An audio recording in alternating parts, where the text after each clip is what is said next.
Hola a todos, espero que estén muy bien. Profe Leandro acá. En esta clase vamos a hablar de la segunda parte de la respuesta inmunohumoral.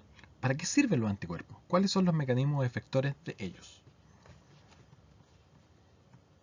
Como fue mencionado en la clase anterior, existen distintos tipos de anticuerpos, los que se conocen como isotipos distintos de anticuerpos, IgM, IgG, acá hay un ejemplo, solamente para el ejemplo, IgG1, pero todos los tipos de IgG son de estructura similar, IgA, IgE. Veamos su estructura. El anticuerpo, generalmente, bueno, siempre de hecho, nosotros hablamos de una cadena pesada, una cadena liviana, ¿cierto? Y esto es un dímero, esto está todo unido covalentemente, que tiene dos sitios de reconocimiento. Pero no se secreta necesariamente, así está en el receptor en la membrana, pero no se secreta necesariamente como de esta forma. Esto es lo que ocurre con la IgG y con la IgE. Pero la IgM, a pesar de que en el receptor es solamente una de estos bracitos dobles, digamos, esto sería un anticuerpín, la IgM está pentamerizada, serían 5 anticuerpines juntos. La IgG es uno solo, la IgE es uno solo, la IgA, hay dos formas, pero la más importante es la IgA dimérica, son dos. ¿Por qué? La IgM es la respuesta primaria, acuérdense de eso. Por lo tanto, su afinidad por el antígeno no es tan buena. Mientras más brazos tiene, más fuerte se agarra y más difícil que se suelte del antígeno, simplemente porque tiene más brazos. Eso no es necesario en la IgG ni en la IgE, por lo tanto son monómeros, monómeros de dos especificidades. La IgA no es un dímero para agarrarse mejor, es un dímero para durar más. ¿Por qué? Porque tiene que ver con la inmunidad de mucosas. Tiene, primero que nada, una zona, una cadena J, que se une a una proteína que se llama cadena secretora, la cual, y esto lo van a ver en inmunidad mucosa en un par de diapositivas, así que se secreta en el intestino. ¿Cuáles son los mecanismos por los cuales un anticuerpo actúa? ¿Cómo sirven? Y son variados. Puede neutralizar, puede opsonizar, puede causar citotoxicidad dependiente de anticuerpo, puede activar el complemento y si estamos en inmunidad contra parásitos, también puede inducir la degranulación de células cebadas. Acá están todos puestos, pero los vamos a ver en detalle cada uno por separado para poder explicar su importancia. Un anticuerpo puede neutralizar, quiere decir que se puede unir a algo y impedir su acción. Y vamos a ver varios ejemplos. El primero, tenemos por ejemplo acá un microbio, puede ser un virus, ¿cierto? Los virus utilizan ciertas proteínas para unirse a receptores y de esta forma entrar a las células, ya sea un tejido, también puede ser una célula, e infectarlas. Y por supuesto, de esa forma se van replicando. Si tenemos anticuerpos que se unen a esas proteínas que usan para entrar, vamos a bloquear la infección. Eso es lo que se busca, por ejemplo, en el caso del coronavirus, que usa su proteína S para entrar y lo que buscamos en las vacunas, en la respuesta inmune efectiva, es que hayan anticuerpos contra esa proteína de modo que bloqueen la entrada. Por otro lado, también van a impedir su diseminación, porque podemos tener una célula que esté infectada, ¿cierto? Quizás no vamos a evitar eso, la primera infección, pero ese virus va a salir de esa célula porque, bueno, va a multiplicarse, ¿cierto? Va a matar esa célula y luego va a infectar una segunda célula de forma de seguir replicándose, seguir diseminándose. Nosotros podemos impedir, luego de la infección, se generan anticuerpos, ¿cierto? Se genera una respuesta inmune y eso va a impedir que este virus que está infectando una célula, al salir, vuelva a infectar. ¿Por qué? Porque hay anticuerpos que lo bloquean. Esto puede ser la partícula completa, una bacteria completa, un virus completo, pero también otros componentes como toxinas. Hay ciertas bacterias que liberan toxinas y esas toxinas tienen un efecto tóxico porque son una de receptores. Muchas de estas toxinas llevan incluso a la muerte de esto. Si tenemos anticuerpos para estas toxinas, va a evitar eso. Una cosa que es súper importante destacar es que siempre el anticuerpo, o casi siempre, digamos, va a ganar la pelea por unirse más que el receptor. ¿Por qué? Porque como vimos en la clase anterior, como maduran su afinidad y pueden llegar a tener una afinidad extremadamente alta, quiere decir una gran fuerza de unión, van a ganarle en este caso a la toxina, van a ganarle en la unión digamos, de esta proteína al receptor, etcétera, y de esta forma nos podemos defender bien. Siguiendo con la neutralización, vamos a ver el caso de lo que ocurre con la IgA. La IgA tiene que ver con la inmunidad mucosal, sobre todo en el intestino, es un poquito distinto y vamos a explicar por qué su estructura. En la inmunidad mucosal que van a ver en clases posteriores, lo que ocurre es que eh, el inicio de la respuesta inmune ocurre en placas de Peyer, de la lámina propia, etcétera, propia, y luego tienen que secretarse los anticuerpos hacia el lumen, que es donde viene la infección. Este anticuerpo se secreta como una proteína dimérica, que es la IgA. Esta es dimérica para poder secretarse a través de la unión de una cadena que se llama cadena secretora, que no está puesta acá, y también para proteger de degradación. Y de esta forma neutraliza en el lumen los distintos antígenos o bacterias, virus, etc. Otro mecanismo importante es la opsonización para luego inducir la fagocitosis. Además de neutralizar, por ejemplo, acá un virus nuevamente, pues una bacteria, puede ser otro patógeno, ¿verdad?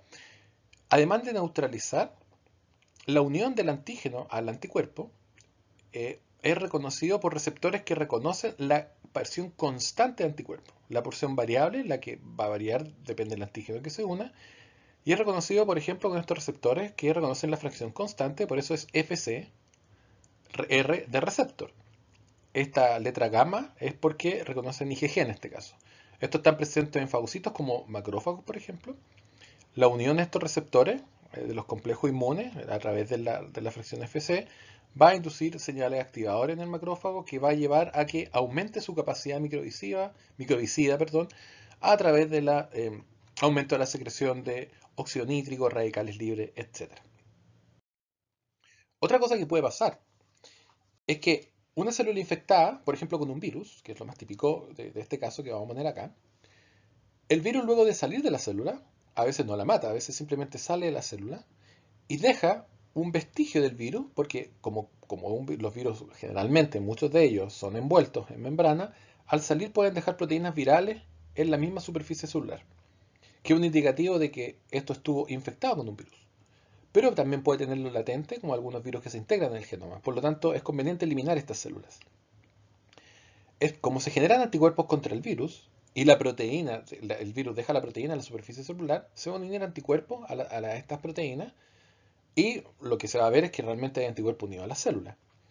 Los mismos receptores FC, otro tipo de receptores FC, en células natural killer, van a reconocer también esta IgG unida a una célula y van a inducir, como son natural killer, digamos, la muerte de estas células. Es lo que se conoce como citotoxicidad mediada por anticuerpos o dependiente de anticuerpos. Del mismo modo, la IgE, que tiene que ver con la respuesta parasitaria, la IgE cuando se produce, en vez de unirse directamente al antígeno, lo que hace es que se une a los receptores FC. En este caso son receptores FC epsilon, porque es IgE. Y una vez que el antígeno se reconozca, y ya está preunido el anticuerpo a los receptores FC epsilon de mastocitos, basófilos y eosinófilos, va a desencadenar la degranulación. Si un eosinófilo es capaz de secretar proteasas que incluso terminan matando al helminto. Recuerden que esto es solamente un esquema, el helminto es muchísimo más grande, algo macroscópico al lado de una célula. Cada helminto está rodeado por muchas células, cientos de células. Otra cosa que ustedes vieron en clases anteriores que pueden hacer los anticuerpos, cuando estudiaron la vía clásica del complemento, es que tanto la IgG como la IgM son capaces, una vez que se unen al antígeno, son capaces de inducir la unión, digamos, por un cambio conformacional, de una proteína llamada C1q, lo cual activa el complemento y se forma el complejo de ataque en la membrana que termina matando a la célula o a la bacteria que es reconocida. Ahora bien, cuando se producen anticuerpos, y se producen de varios tipos, la respuesta siempre es policlonal a distintos antígenos del mismo patógeno o distintas partes del mismo antígeno, ¿verdad? Uno pregunta hasta cuándo se producen anticuerpos. Se producirán sin cesar y la verdad es que energéticamente no es conveniente. Los anticuerpos se unen a receptores. ¿Y a qué me refiero con esto? La parte constante del anticuerpo se une a un receptor, la parte variable se une a antígenos. Y ese receptor puede ser variable. Puede ser receptores de IgG, que es los que están puestos acá, ¿cierto? Pero también hay de otras inmunoglobulinas como la E, que es el receptor Fc epsilon que está presente en células ceba. No vamos a entrar en detalle en eso. Lo importante es que hay algunos que reconocen con alta afinidad la inmunoglobulina, la parte constante, otros con baja afinidad. Algunos inducen activación de células, algunos inducen inhibición de células. Y además hay un tipo especial que es muy importante para ustedes, que es el que media el transporte de la IgG para la protección madre-hijo, porque es el que media el transporte de la IgG en la placenta. Y además la sobrevida de la IgG en los recién nacidos. Vamos a ver los casos de receptores inhibidores y este en particular, el neonatal. Cuando hay mucho anticuerpo en el sistema, ¿cierto? Se tiene que regular esto. Si una célula B está siendo activada por un antígeno, ¿cierto? Que es un antígeno en el cual no hay anticuerpos, es necesario generar anticuerpos contra él. Ustedes vieron en la clase anterior que acá hay algunas cosas que están, por supuesto, obviadas, como la señal de peligro, etc. Pero se genera una activación, ¿cierto? Y eso va a llevar, mediante varios procesos, a la secreción de anticuerpos. Si esta célula B está reconociendo algo para lo cual ya hay anticuerpos, para un antígeno completo, no tiene que ser exactamente el mismo epítopo que reconozca, pero ya hay anticuerpos contra esta partícula viral, por ejemplo, va a haber un anticuerpo además unido acá. Y eso es reconocido por un receptor de Fc inhibitorio en la célula B, lo cual inhibe la activación. ¿Por qué? Porque hay suficiente anticuerpo circulando contra este antígeno, por lo tanto no es necesario, puede ser antígeno o patógeno. Me refiero a antígeno, una proteína, por ejemplo, y patógeno también es un antígeno, pero el patógeno es algo completo, digamos. Lo que ocurre es que se inhibe porque ya hay suficiente anticuerpo para esto y por lo tanto no es necesario producir más. ¿Cómo es que la protección que le confiere una madre al recién nacido, esa protección que pasa a través de la placenta, a través de los anticuerpos IgG, dura en el tiempo? Los anticuerpos, al igual que otras proteínas, son sensibles a la degradación en los lisosomas. Esto pueden ser tomados, digamos, fagocitados, ¿cierto? O endocitados, ¿cierto? Por células, las cuales se forma un endosoma, ¿cierto? Tardíamente luego se fusiona con lisosoma, un endolisosoma, un endosoma pasa a un lisosoma, ¿verdad? No vamos a mostrar los mecanismos de biología celular acá, pero lo importante es que lleva a la formación de un lisosoma, el cual degrada estas proteínas por el pH. Los anticuerpos deben protegerse contra esta degradación y para eso se expresa un receptor que se llama FcRn, ¿okay? Es un receptor neonatal que reconoce las IgG, se une a ellas, las protege de la degradación reciclándolos y luego liberándolos hacia el exterior. ¿Por qué? Porque cuando un pH menor a 7, el receptor Fc neonatal se une a los anticuerpos a través de la fracción constante y cuando el pH ya sube, digamos, en extracelulares 7.4, los libera. Es una unión mediada por pH, pero cuando es un pH muy ácido, digamos, se une al receptor de modo de proteger de la degradación. Esto media el transporte de la IgG desde la placenta hacia el feto y además media el reciclaje para que dure más la IgG hasta que ya el bebé, esto ya luego del nacimiento, pueda producir su propia respuesta inmune. Esto se completa, esta protección madre-hijo, con la IgA, que es para antígenos que entran por la vía alimentaria, porque tiene que ver con inmuneo mucosas, ¿verdad? Que es traspasada por la leche. Vamos a verlo en un pequeño esquema en un par de diapositivas. Las distintas inmunoglobulinas tienen distintas funciones, que es lo que se ve acá. No quiero que se aprendan eso, no quiero ni siquiera lo estudien, quiero que solamente vean. Esto tiene sentido porque si queremos diseñar vacunas, si queremos diseñar intervenciones de salud, inmunoterapias que lleven a el tratamiento de alguna enfermedad y con base inmunológica el tratamiento de alguna infección, es importante que tengamos ciertos tipos de inmunoglobulinas para cierto tipo de infecciones o cierto tipo de patología. Por eso es importante saber que no da lo mismo qué tipo de anticuerpos producimos. Los que más circulan son, por supuesto, las IgG, que ustedes pueden ver que tienen los números más grandes. ¿Y por qué? Una de las razones es porque es lo más común infectarse y producir respuestas que están mediadas por IgG. Los patógenos, los que están expuestos, yo sé que ustedes están haciendo AVE ahora, agente viral de enfermedad, centro de microbiología. Ustedes saben que en su mayor parte son virus y bacterias que son intra y extracelulares, pero virus y bacterias es lo más típico y son generalmente inductoras de una respuesta de tipo Th1. que está involucrada la IgG. Cuando nosotros vemos digamos, en este esquema la distribución de los distintos tipos de anticuerpos, ustedes pueden ver que IgG está en casi todos los lugares, en casi todos los tejidos blandos, ¿cierto? La IgG y la IgM circulan en la sangre, está puesta acá en el corazón solamente como una forma de representarlo, pero lo que quiere representar es que están en la sangre. La IgM es la respuesta primaria, y la IgG es la que luego cambia. La IgG es la que se traspasa por la placenta al feto para poder protegerlo en los periodos de gestación y también luego en los primeros meses de nacimiento. La IgA dimérica protege en los tejidos mucosales para las infecciones algunas respiratorias, algunas que vienen por, digamos, la vía alimentaria, pero que se quedan en las mucosas. No olvides que las infecciones respiratorias de virus generalmente son de tipo TH1 y está la IgG involucrada. Además, la IgA es traspasada a través de la leche materna, de modo que en la gestación se traspasa toda la IgG.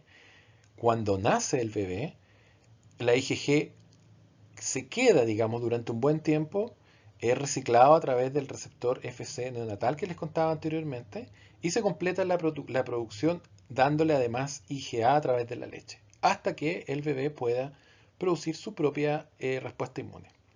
La IgE, que tiene que ver con enfermedades más parasitarias, está eh, asociado generalmente a epitelios, superficie de epitelios, que es donde pueden haber, digamos, infecciones de este tipo y que, bueno, son cada vez menos prevalentes. Por lo tanto, es bastante normal asociarlo con alergia, ¿no? Ahora, la IgG en respuesta alérgica también no está puesta en este esquema, pero también circula en la sangre. Ahora, muy cortito, veamos cuáles son los usos terapéuticos de estos anticuerpos, porque generalmente escuchamos hablar de los anticuerpos y queremos tener respuesta a anticuerpos. Ahora con el coronavirus queremos producir anticuerpos. Repasemos el concepto de clonalidad. Este puede ser una bacteria, un virus o un antígeno, que lo vemos como un solo antígeno, que es reconocido por distintas zonas, digamos, por distintos epítopos, ¿verdad? Los que reconocen el pelo es un clon del linfocito B que se expande, es una expresión clonal, y se produce un anticuerpo. Todos estos anticuerpos reconocen esto, es un anticuerpo monoclonal.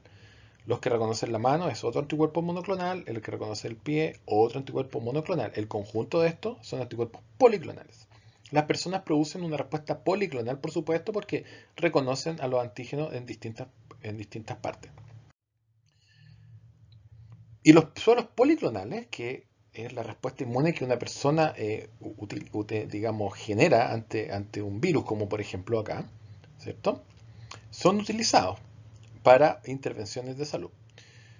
En una inmunidad activa, ya sea porque yo me infecté con algo, que ojalá que sea algo que no me produzca una enfermedad grave, que no me mate, ¿verdad? O una vacuna, que es lo que logramos tener, ¿cierto?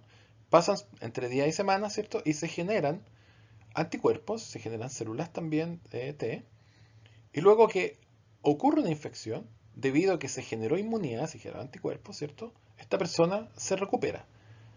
¿Es específico los anticuerpos que se generan acá? Sí. ¿Tienen memoria? Sí. Porque están producidos siempre en la persona.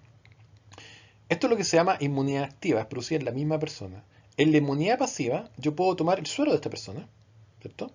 Y ser administrado a una persona que no tiene memoria, que no ha visto el virus en este caso, no ha sido inmunizado con una vacuna tampoco. Y esos anticuerpos en la persona van a protegerlo por la infección que pueda tener, el tiempo que duran estos anticuerpos, y luego se recupera. ¿Son específicos? Sí. ¿Tienen memoria? No, porque son transferidos. No producen que el sistema inmune endógenamente funcione y genere, digamos, memoria inmunológica. Por supuesto que esto es importante. Las terapias pasivas ayudan a aumentar, digamos, a disminuir las infecciones, sobre todo en enfermedades graves como lo que estamos viviendo. Y la transferencia de la IgG mediante la placenta y de la IgA mediante la leche es un tipo de inmunidad pasiva. Los anticuerpos monoclonales, que son muy utilizados para aplicaciones diagnósticas y también clínicas, no es tan fácil obtenerlo, no solamente el suero. Tenemos que sacar células B, fusionarlas para inmortalizarlas, de a una, o sea, hay que hacer una intervención que se llama ilusión límite para poder tener una sola célula creciendo y luego multiplicarla para que sean todas iguales y generar anticuerpos monoclonales. Esto se hace en condiciones de laboratorio y en un bioreactor para poder crecerla. En cambio, tomar sueros policlonales es bastante fácil. Uno puede inmunizar y simplemente sacar suero. No es necesario hacerle nada malo al animal, no es necesario eutanasiar nada, solamente saca un poco de suero y el suero tiene los anticuerpos para todo. Y bueno, los anticuerpos monoclonales son muy utilizados en clínica, digamos. Aquí está el Synagis, que es el palivizumab, que es un anticuerpo que se utiliza para recién nacidos e infantes que tienen una infección muy grave, que están conectados a ventilación incluso del PRS. De modo que esto es una terapia pasiva de anticuerpos que bloquea el virus, porque están muy malitos los niñitos, digamos, las niñitas. Y también hay anticuerpos que bloquean ciertas cosas que queremos bloquear, por, como ejemplo el Rituxan, ¿cierto? Que es un anticuerpo que bloquea una citoquina, de hecho, que participa en la artritis reumatoide, que es una enfermedad autoinmune. Y eso lo verán en mayor detalle en la clase de autoinmunidad.